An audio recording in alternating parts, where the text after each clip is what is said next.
Hey guys, welcome to the JW Untold Truth channel. All the points that I'm going to show you on this video, all the facts, these are not conspiracies or anything or made up stories. These are factual facts from the history that they would deny.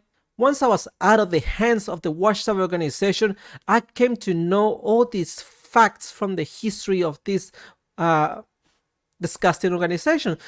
All right. What about number 5, guys? Number 5, we've got the blood. So this is a history of the Watchtower that not many Jehovah Witnesses will admit to it or know about it.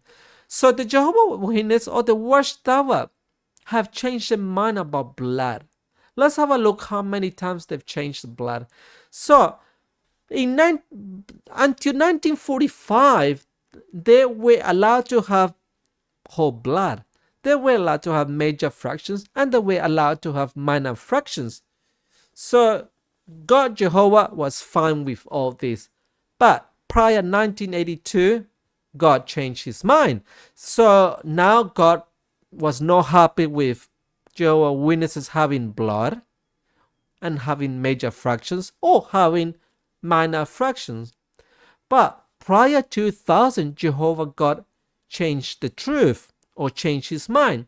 So now the Jehovah Witnesses still were not allowed to have blood, were not allowed to have major fractions, but he was a bit more easygoing with the some of the minor fractions. Some were allowed.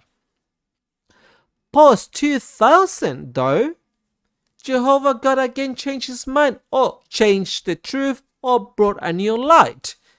So now the Jehovah Witnesses still not allowed to have whole blood, not allowed to have major fractions, but most of the minor fractions, Jehovah was okay with it. Okay. But funny enough, where does Jehovah Witnesses get all the fractions from? Do the Jehovah Witnesses give their own blood to get their own fractions? No, they do not give blood to get their own fractions. They actually hope that the worldly people that are going to be destroyed by Jehovah God give blood. So the Jehovah Witnesses can gain or they can benefit from the fractions of the worldly people that are going to be killed by Jehovah God. Interesting, eh? Isn't that just oxymoron, to be honest? Huh?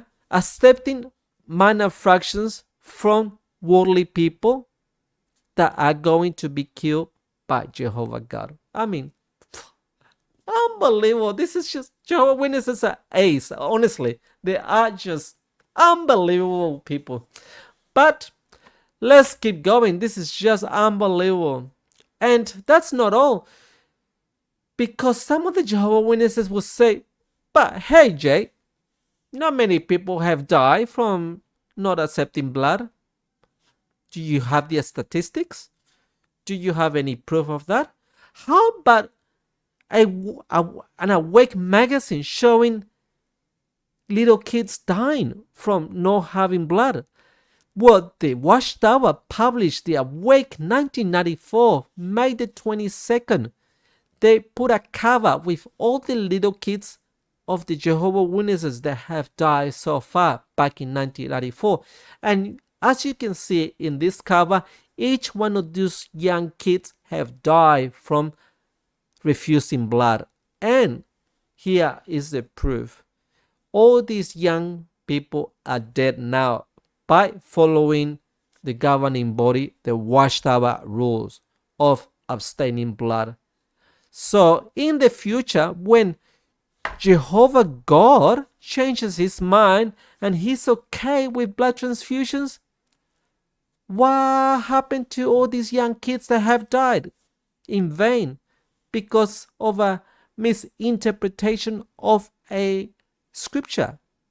Oh, are they going to say, oh, oops, we're sorry, we just had the wrong interpretation? No, they won't say, we are sorry. So all these young kids have died from just for no purpose at all. So, is the Watchtower blood guilty? Oh, yes, they are indeed. But hey, you still following them, you still giving them money. So, if you're supporting this organization, you are supporters of these acts. Number 6, arrest warrant issue for Charles Taze Russell. Wow, I never knew about this when I was studying with the Jehovah Witnesses, that the founder of the religion had a arrest warrant. But let's have a look. We've got the newspaper here, May 3rd, 1909, Brooklyn Daily Eagle. And I found the newspaper on the website. And the article says, Pastor Russell troubles. A telegram from Pittsburgh states that an attachment for the arrest of Pastor Charles Taze Russell has been issued in that city for failure to pay alimony to his wife. Pastor Russell recently moved to Brooklyn, taking over the old Plymouth Bethel in Hicks Street as a place of worship. He also moved to this city, the headquarters of the Millennium Dawn and the Watchtower Society, of which he is the head. Pastor Russell, he does not want to be called doctor or reverend, was divorced by his wife on a charge of cruelty. She was at first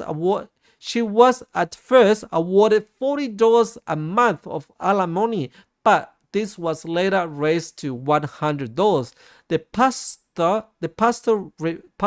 pastor refused to pay more than $40, and proceedings were started to have him arrested for contempt of court. The telegram from Pittsburgh indicates that the wife was victorious in this action. Pastor Russell cannot be arrested here on the Pittsburgh court's order, it is said, but will be taken into custody if he returns to Pittsburgh. So I guess he never went back to Pittsburgh. So that's not a very Christian-like Pastor Russell. That is not a good witness to the world, isn't it? Avoiding to pay money to your wife. Unbelievable.